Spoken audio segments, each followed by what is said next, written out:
trust and thank you. That always throws me off every time. Thanks. Okay, so before I launch into the logistics and the nuggets of information I'm going to give you, I just wanted to share a little bit about myself. So I'm Karen Hartley. I'm a psychotherapist and I work from an integrative approach. So when I say integrative, depending on what the client presents, that's the approach that I will work on. That's the model that I'll use. So it might be person-centered, which is really warm, really empathic, very here and now. It could be CBT. Again, that's just challenging some of the negative thoughts, some of the negative beliefs. If it's long-term work, that's when I'll kind of do psychodynamic. So I'm looking into your childhood because I believe a lot of the root of some of our problems always goes back to childhood. I've also, actually, before I continue about that, I specialize in anxiety, stress, and trauma. And you're probably going to hear some of these keywords come up throughout this presentation quite a bit. So as well as being a psychotherapist, I've also chaired the diversity board at Farfetch. So I was working at a really, turbulent time. It was when the Black Lives Matters movement was happening and the George Floyd incident took place. And I was co-chairing with another colleague and we were supporting about 70 people at that time. So you can imagine stress levels are really high. There was a lot of anxiety. There was a lot of uncertainty. There was a lot of trauma taking place. So that was really interesting and challenging at the same time. I've also worked across various different industries, spanning from corporate, the likes of PwC, and then also BBC London and we just mute our screens. We could just mute the call. That'd be great. Thanks, guys. So yeah, corporate PwC, and then also creative, which has been BBC London. That was when I wanted to be a TV presenter. Didn't come to pass, but it is what it is. So yeah, I'm a creative at heart, and hopefully you'll get bits of that throughout this presentation. So psychotherapist, chairing different diversity boards, doing a bit of DE&I work, working with kind of CEOs and coaching. And as you're here today, I also do a range of informative workshops. So again, we're doing psychological safety in the workplace. I do preventing burnout, confidence building, and emotional resilience. Okay. So what is it that you're going to get from today's workshop? essentially, I'm hoping that you will all get your own toolkit. Obviously, there are going to be different bits that are going to resonate more with you. So ideally, you're going to create your own toolkit so that you can then go on and support your teams, your colleagues, your staff, and help create a psychological safe place. So we're going to look at what it is, the benefits of psychological safety, the misconceptions, how to create it, effects of remote working. We've seen so much of that ever since lockdown. Some strategies. How can we enforce big results with small changes? Getting employee feedback, and again, a keyword that you're going to hear quite a bit, building trust and empathy. Okay, so before we delve into this a little bit deeper, I just wanted to have a little bit of an icebreaker. I want this to be as interactive as possible. I don't want to feel like I'm just talking at you, So, the question is, yeah. Hello. Hi. So the question I'm asking is, what is your proudest achievement? So I just want you to think about, what your proudest achievement is. For some of you, it might just come to the top of your head, to the forefront of your mind, but just what's your proudest achievement and what does that resonate in you when you think about that? And I don't need everybody to answer, but again, guys, don't leave me hanging, please. So if I could just maybe get 2, 3 people. I can talk. Oh, okay. I'm willing to break the ice. Okay. So yeah, okay, just 1 second, sorry. So as I said, we've got one person already. So if I could probably have another 2 people just share what their proudest achievements are, that'll be great. So yes. I can too. Okay. One more, no pressure. I'll go as well. Okay, great. Okay, who'd like to go first? I can do that. No issues.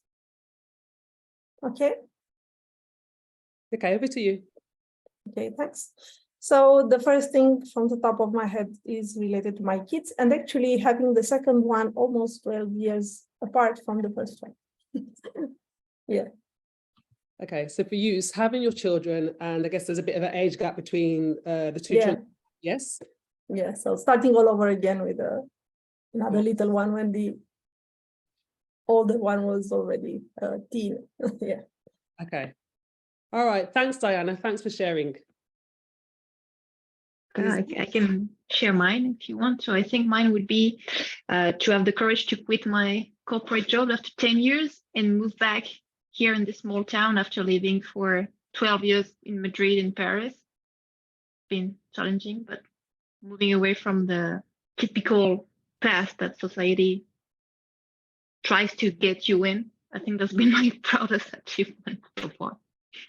Well done, especially I guess if we talk about moving locality and it's really stepping out of your comfort zone. It's something that really stretches you, but again, all at the same time.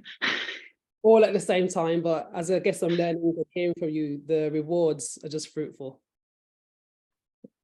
All right, thank you for sharing. I think we've got one more person. Yeah, I'd say my proudest achievement is I go on yearly solo trips. And last year I went to Italy by myself and I've been studying Italian. So I got to speak Italian, which was very fun, very nerve-wracking. But I was very proud of myself for doing it by myself and speaking another language that I've been studying but haven't been able to speak fluently with actual native people. Excellent, excellent. So doing a solo trip and I guess flexing your language in terms of Italian. So yeah, continue to build on the skills that you've learned. Okay, yeah. I mean, I'm going to add on to that actually, because when I think about one of my proudest achievements, like you, I did a solo trip. I went to work in New York. I think that was about 12 years ago. I think if people enjoy London, they'll like New York, although I think London's slightly cleaner, but that's just me. And I was there for about 5 weeks. And I guess, as you said, it really pushed me out of my comfort zone, especially when you're by yourself. You're forced to talk to people. You're forced to do things that you wouldn't normally do. So while it was scary and daunting, it really stretched me. It really built my confidence. It was one of the biggest things I've ever done. And I wouldn't change it for the world. So thank you guys for sharing. There'll be more sharing to do a little later on. But I guess the reason I got you to do that is because it allows participants, all of you guys, to share something positive about yourself. And what does that do? It helps create a safe and welcoming environment. It also encouraged all of us to listen, actively listen. And I guess I'll touch a bit more about that later. So we're going to be actively listening to each other. We've helped build trust and we've built rapport. So that was kind of one of the key ingredients of why I got you to do that. Okay. So what is psychological safety? I mean, I think it's a bit of a buzzword at the moment. We're hearing it a lot. It's coming to the forefront. So it's a crucial element of a healthy workplace culture that encourages open communication, collaboration, and growth. And I feel that essentially it allows employees to feel comfortable being themselves, comfortable sharing their ideas and taking risks without fear of negative consequences. And when I think about the one-on-one work I do with clients, a lot of times when people are afraid to use their voices because there's a fear of being judged, a fear of not being understood. We don't want that when we're thinking about creating psychological safety. So, according to the Society for Human Resource Management, 61% of employees said that their workplace did not have a culture of psychological safety. And according to the Harvard Business Review, they found that only 40% of employees felt comfortable speaking up when they saw a potential issue in the workplace. So I guess I'm just going to ask, what's your experiences? And do you guys think this is accurate, or do you think they're a bit off key with those statistics? Any thoughts? I see a hand here from Justine. So I think I was very lucky because I work in a very good company in terms of psychological safety. But from everyone around me, I know it was not perfect. Probably in some certain teams, it was not like that. My team, it was always like that with my managers, everyone. But I see from outside, and now that I'm on my own, also building my own business, I can see how it's certainly probably true. Okay, thanks. Another one from Ana Maria, another hand. My personal experience was that the bigger the company, the harder it is to nurture psychological safety. And I found startups, smaller companies, to be much better at this due to direct communication lines, founders being very present, and so on. that was my experience. Okay. Thanks for sharing, guys. Thank you. Okay. So, why is psychological safety important in the workplace? Well, it fosters teamwork and trust, encourages innovation, and promotes a positive workplace culture, crucial for success. So I always feel that when psychological safety is lacking, employees may be hesitant to speak up or share their ideas, leading to a lack of diversity of thought and potentially missed opportunities. They may also feel anxious, again, I keep using the word anxiety, stressed, which can lead to decreased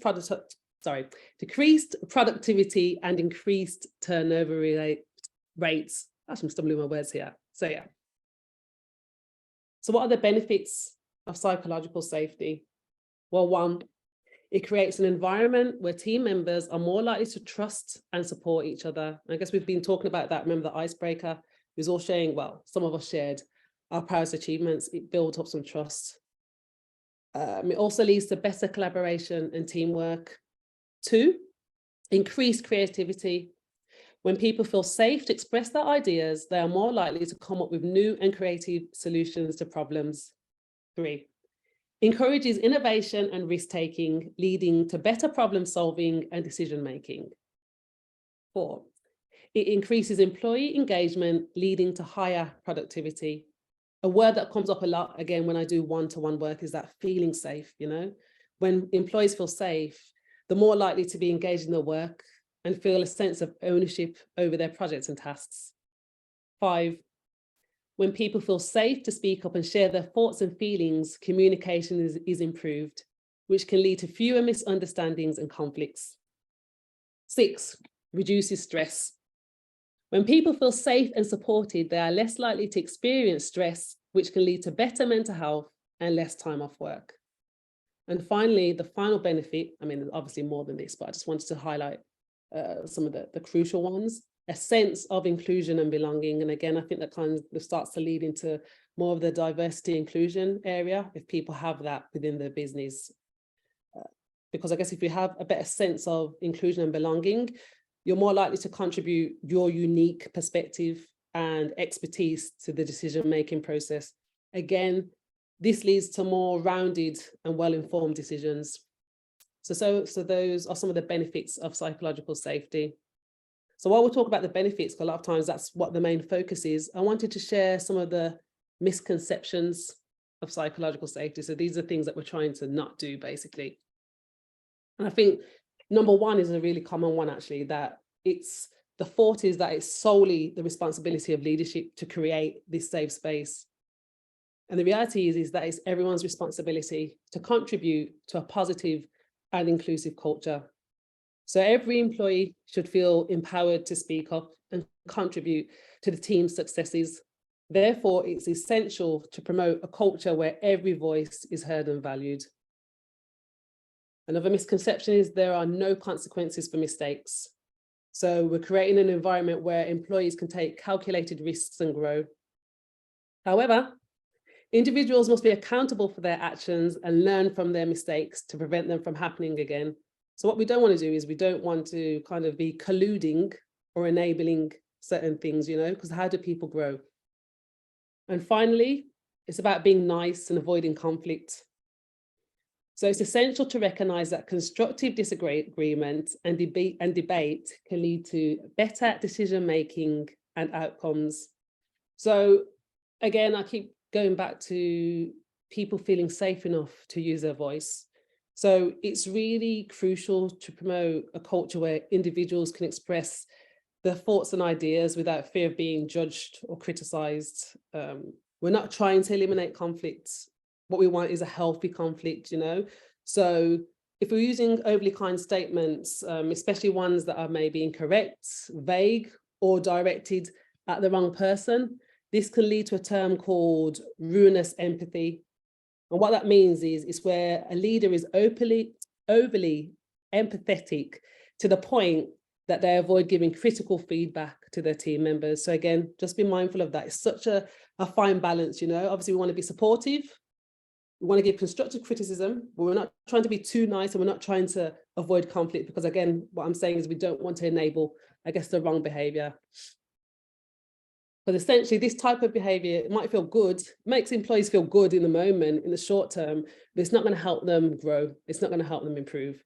So just be careful of some of the misconceptions there. So how do we create a psychologically safe workplace? Again, I'm just going to throw it out to you guys. When I say that, thinking about what I've just talked about, some of the benefits, some of the misconceptions, why it is that psychological safety is meant to, I guess, prevent and enable. What would you say? How would we go about creating a psychologically safe place? Any words that just come to the top of your mind?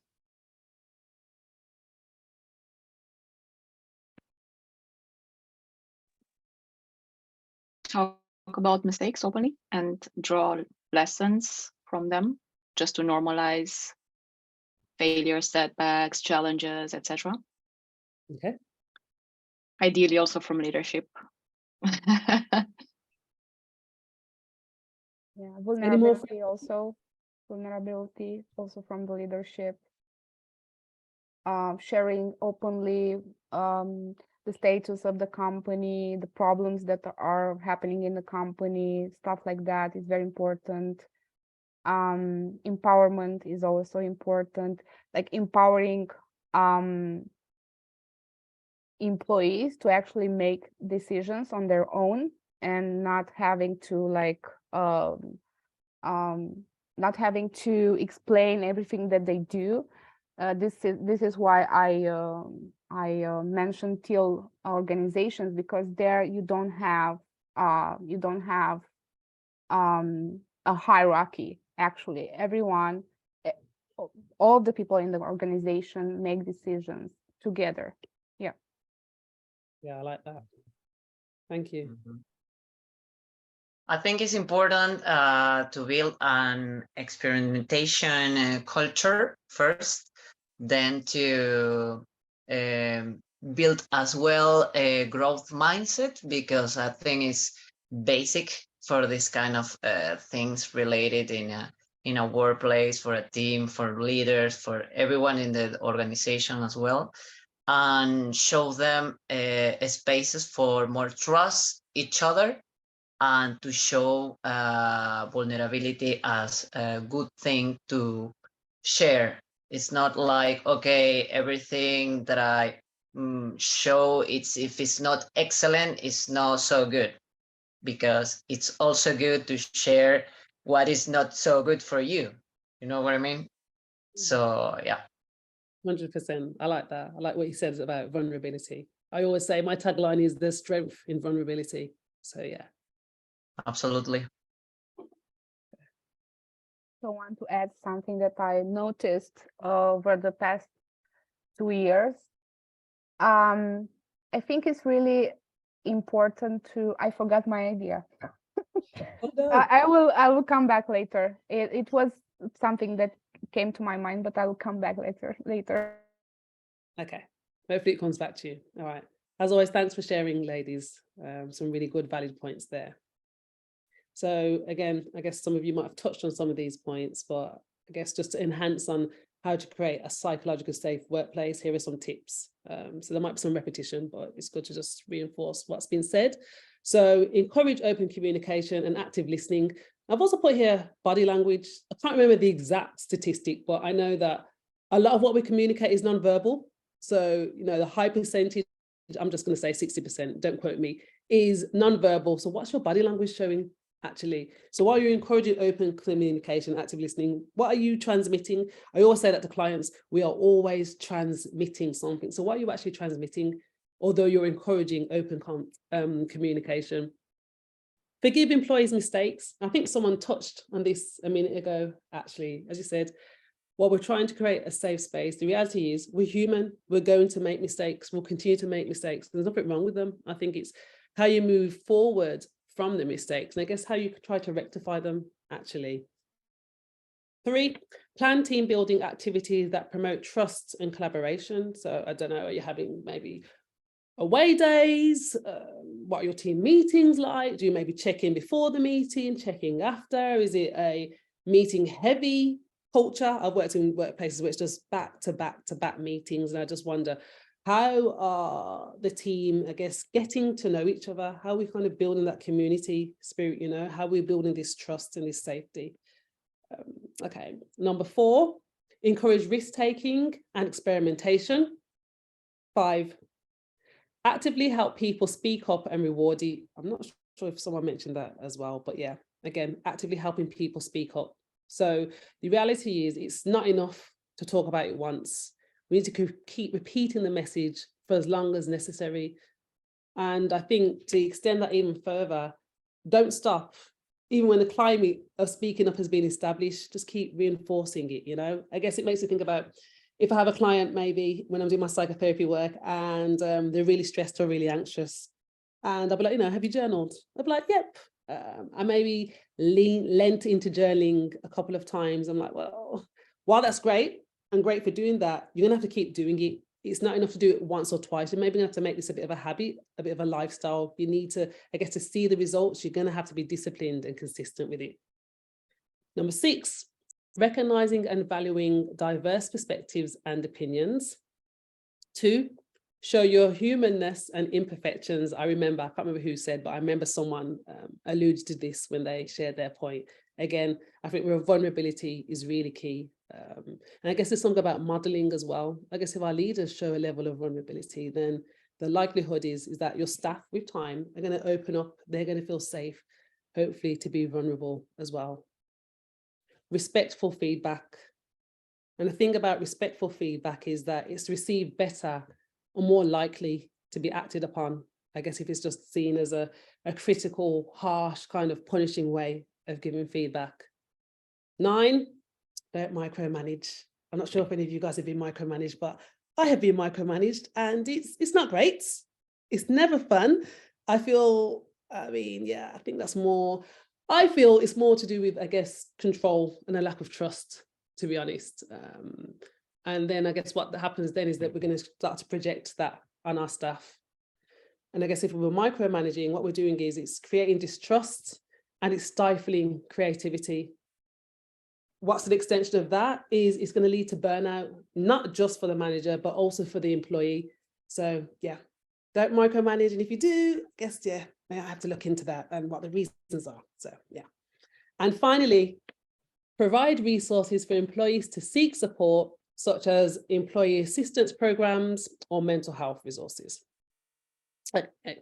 So those are some of the tips for creating a psychologically safe workplace. Okay, so I've mentioned the word trust quite a bit. I've mentioned empathy. And again, I just want to do another little activity. As you can see on the screen there, it says, just like me. And this is a team building activity. This is maybe something that you guys will maybe do again in your workplace, I don't know. But it's a team building activity that requires the employees to recite statements followed by the phrase, just like me. So ideally, what I want is everyone to think of a value that's important to them in one sentence. And I'll give you a little bit of time for that. But I guess if I was going to throw this out, I'd say something along the lines of, I want to feel respected, appreciated, and competent. Then ideally, everybody would have our come by our moment and everyone was like, just like me. So yeah, as I said, I just want to kind of think of a value, think of a statement that resonates with you. And then once again, I'm just conscious of time, so I won't get everyone on the call to share their value, but it'd be nice, I guess, to hear some different voices if people feel comfortable to do that.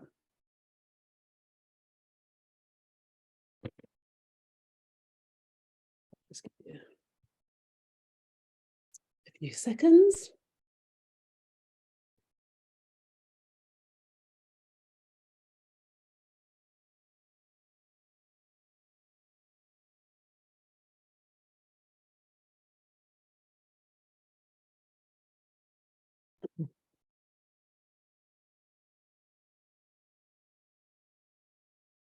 Okay, I think that's enough time. I hope it's enough time. So would anybody like to take the floor?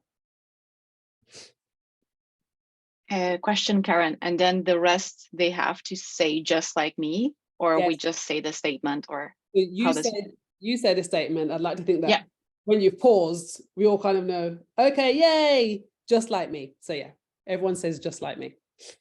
Okay. Is that clear to everybody? Okay. Are you kicking off for us? Again, Thank you. I'd love to bring creativity to my work and try out new things that I haven't tried before. 1, 2, 3. Cool.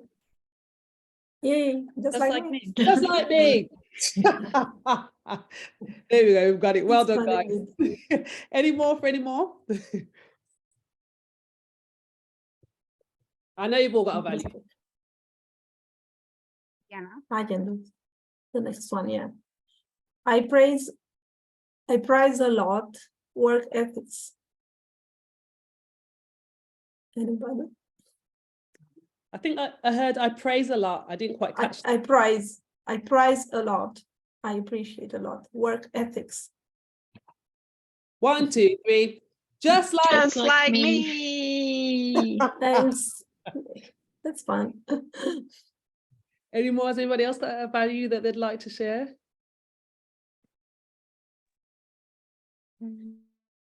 I put on the chat, but I'm facing a cultural change. I'm leading it. So I put feel energized and excited to provide a cultural change just like me. 1, 2, 3. Just like Just like me. me. Thank you, guys. That's actually all right. I'm not going to torture anybody else. Thank you again for those that have shared. But the reason why I got us all to do that is, again, it's showing support. It's reinforcing that we are supporting each other. You know, it's showing empathy for one another. Both of these things are needed to increase psychological safety. And again, I guess it's not necessarily about being in agreement, because we're not all going to be in agreement with each other, actually. There's going to maybe be some values and someone will be like, well, that's not my cup of tea. The crucial thing is that we're respecting different opinions and views. That's why I got us to do that exercise. So again, thank you for those that shared. Okay, so now I'm going to talk about working remotely, which I'm getting a sense that probably most people are not in the office and everyone's, I guess, working remotely. We're in a climate where most people are working remotely. I mean, where I work currently, we've got a hybrid approach. So it's kind of half in the office, half at home. And I know that brings up different things for different people, but I think it's really important to touch on that, especially, as I said, if we're trying to create safety, if we're trying to get people feel unified, a sense of belonging and inclusion. I guess, what are some of the negative consequences of working remotely, and what are some of the implications?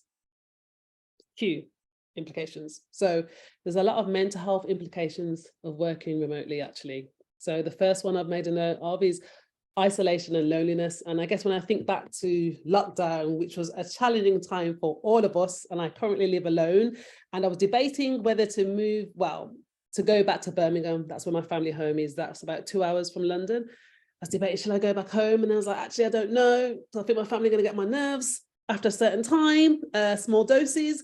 So I chose to stay in London by myself. But it was a struggle, because I guess I love my own space, but I love it when I can dictate when I have my own time, actually. But I guess when we lost control of that, that was really difficult. So it's important that you determine the areas where your team is struggling or where they could improve. And again, this can be done through observation. It can be done through team feedback or data analysis. Another big word that we hear a lot in terms of mental health is burnout, and again, it's quite sad, isn't it? I think when it comes to burnout, it's often rewarded when you push yourself to work really, really hard and you don't ask for help, it's not seen as a negative, is it? You've done the results, you've pushed through, you've done the work, well done. I guess it can maybe be viewed as you work really, really hard, although maybe the boundaries aren't in place. But I guess, as I said, the psychological effects of that are burnout. You're going to be tired, you're going to continue to be stressed, you're going to continue to be anxious. It's just a bit of a vicious cycle, no energy. I guess, how are you eating? All of those things. So it's really, really important to have boundaries between work and home. And that often gets blurred when we're working remotely. But if you don't have those boundaries in place, it's more than likely it's going to lead to burnout. Lack of motivation. I can be honest, I'm a lot more productive in the office. I mean, I get distracted easily. You know, you have people popping up to me, and then what was meant to be, I'm going to go to the kitchen and make a 5-minute coffee has now turned into a 15-minute conversation with a colleague. But it's important to have some balance. So some people find that when they're working remotely, they're not motivated to work.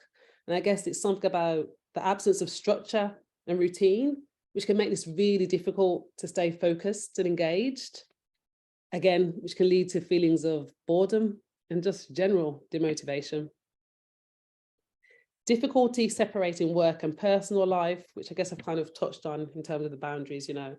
Again, I sometimes speak to clients who don't have a proper lunch break that will work straight through, haven't stepped outside all day, haven't had any fresh air.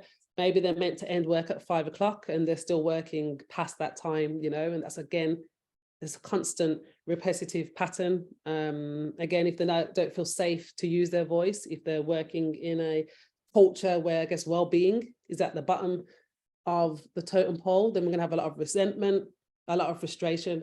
And what happens is a lot of people, when they don't talk about it, they turn it inwards, they internalize it. So again, what is that doing to your anxiety? What's that doing to your stress levels? What's that doing to your general mental health? And finally, techno stress. That can be a real big mental health implication for those that work remotely, which is a bit of a catch-22, because a lot of times we need technology to do our job. I work in a tech industry, so how can I not rely on technology?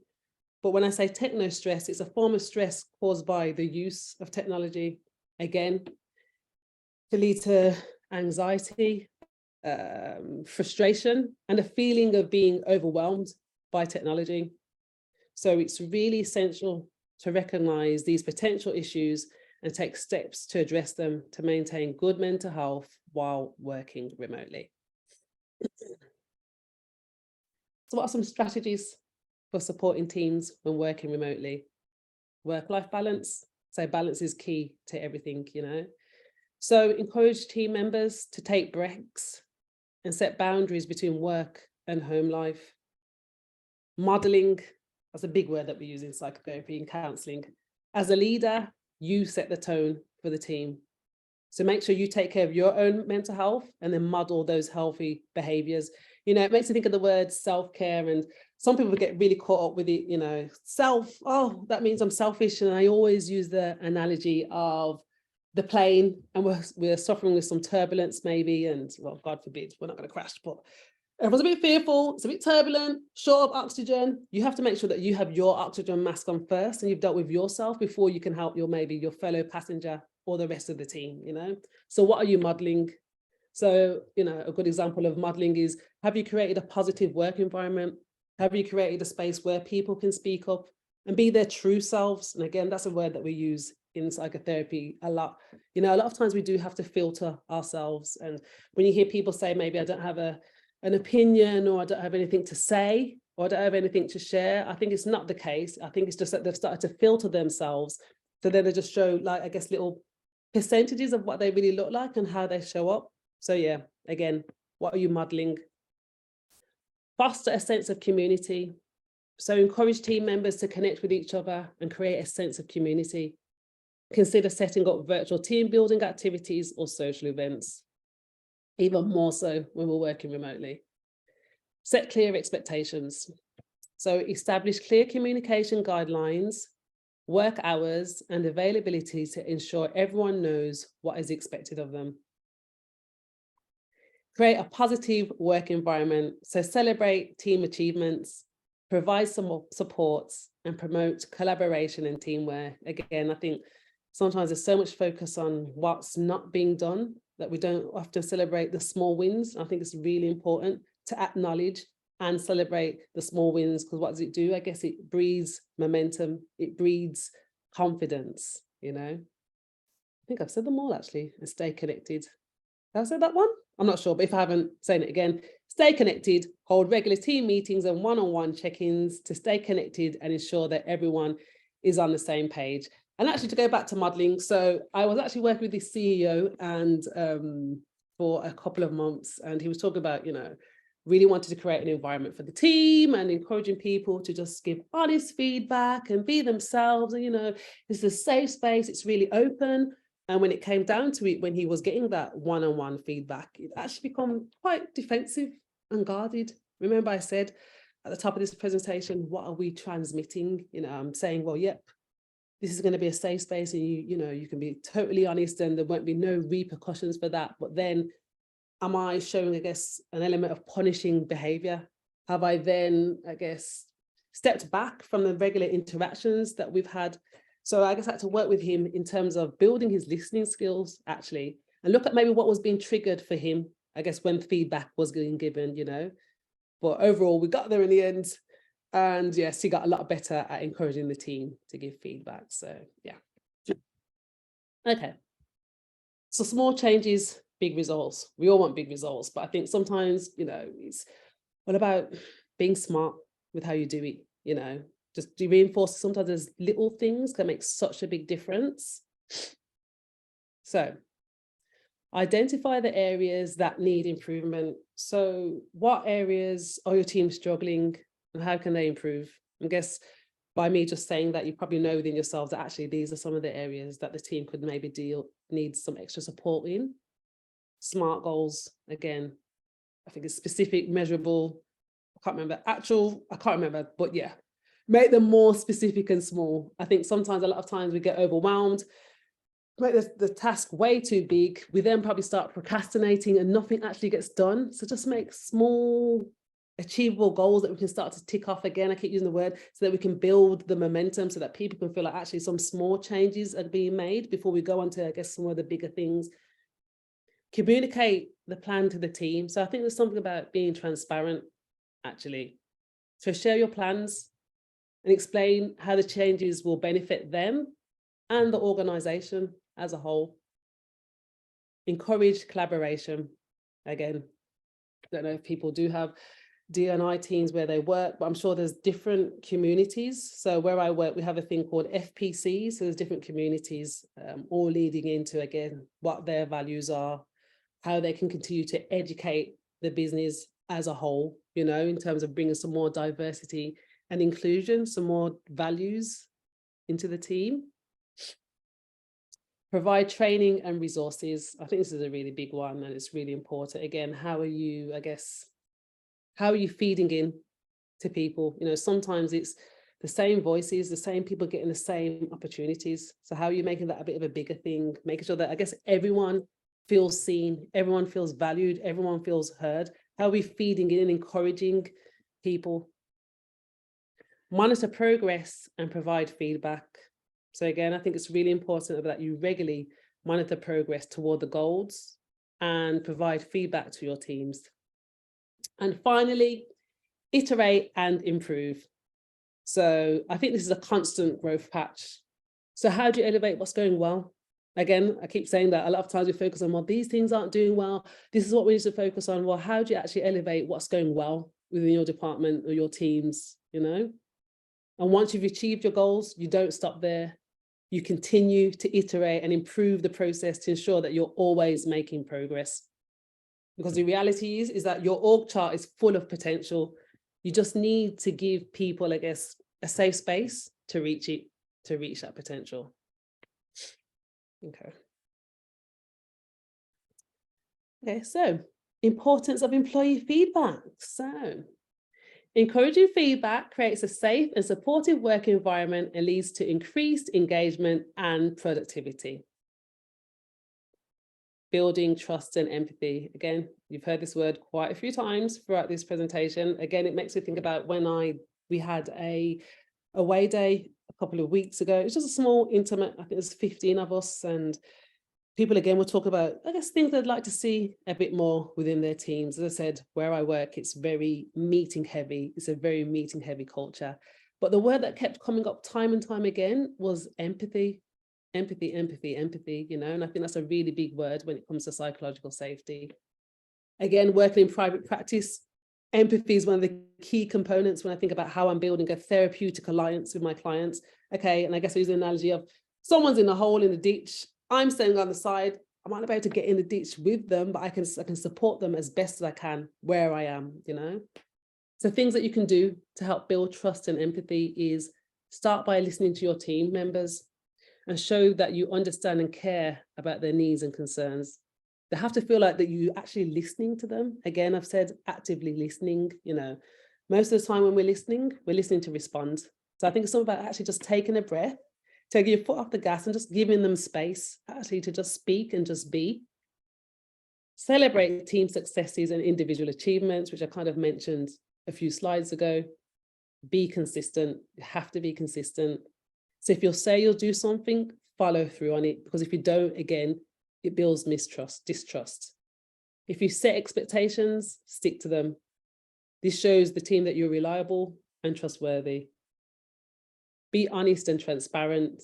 And again, a word that I've used before is a role model. So yeah, you know, I saw a quote by, I think it's Alfred Alder, and when it talks about empathy, and it says, and for him, he said, empathy is seeing with the eyes of another, listening with the ears of another, and feeling with the heart of another. That's what empathy meant to him. So it's not just about understanding others, but responding accordingly. So I'll come to the end of my presentation here. So in terms of psychological safety, overall, promoting psychological safety is a critical aspect of building a healthy and productive work environment where employees feel valued, respected, and motivated to contribute their best work. Thank you for listening to the importance of psychological safety. And I guess in light of everything that I've just said, and I've shared quite a bit of information there, I just wanted to ask what's coming up for you. It's a safe space.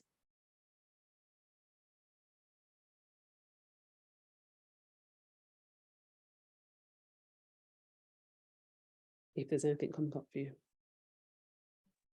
I can share what is coming up for me.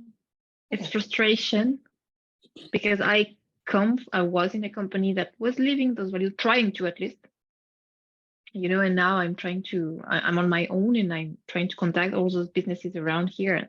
They are so far from even thinking about psychological safety at work. They don't even train their managers. So that's how far they are. They don't know what identity is. So I feel frustration not being more mainstream in the workplace. I hear you. Thank you. So not being more at the forefront, I guess. Okay, so Yeah. I guess it feels like it's a bit of a uphill struggle. Yeah, I feel like an alien when I speak about those things with people around here, coming from another world, another planet. All right, thank you for sharing. Thank you, Karen, because I've been working with this topic in all over Latin America. And today, hear you, it's like a confirmation that the baby steps are more powerful than the biggest, you know, ideas. So thank you so much for all your perspective. And it was like so powerful to hear you as well. Mhm. Thank you.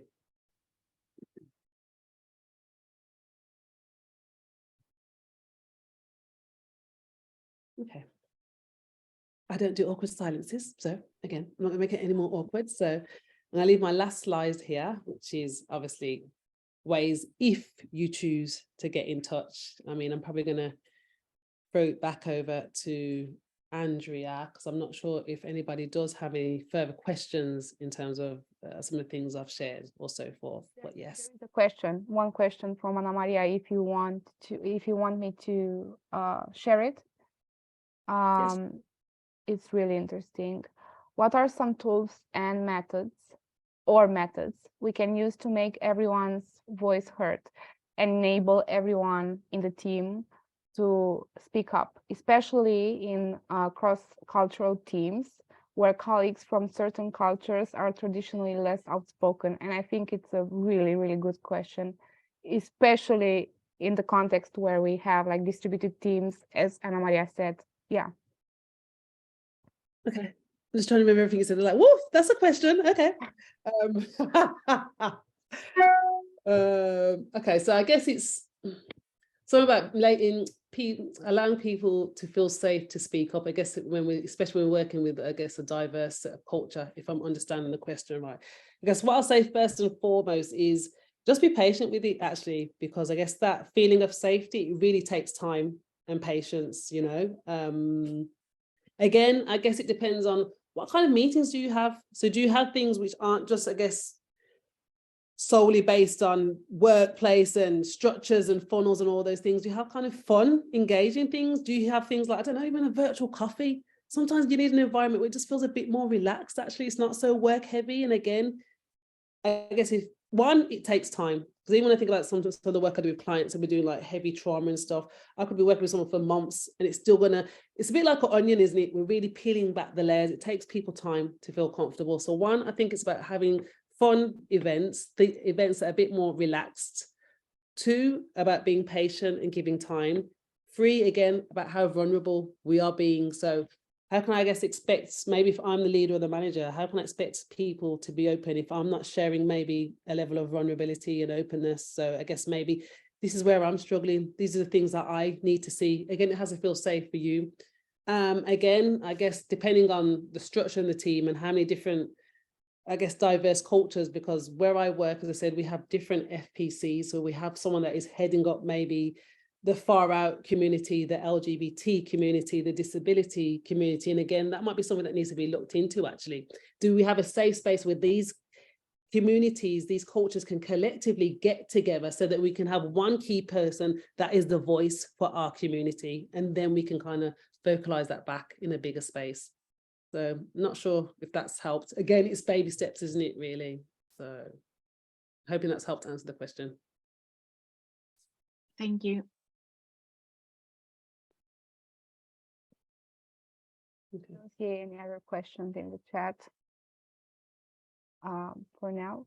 But if anyone else wants to share something, we still have a bit of time. But if not, I think we can wrap it up.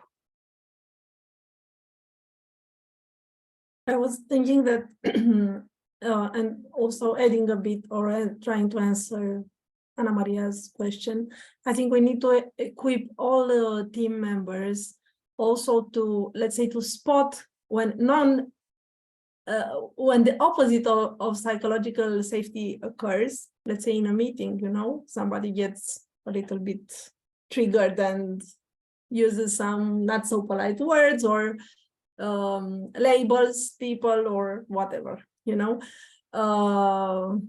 and the team members that, let's say, assist to the event should be able to find, you know, their courage to be assertive and say that this is not bringing up the most constructive part of everybody attending, okay, or it's not an efficient way to continue the meeting.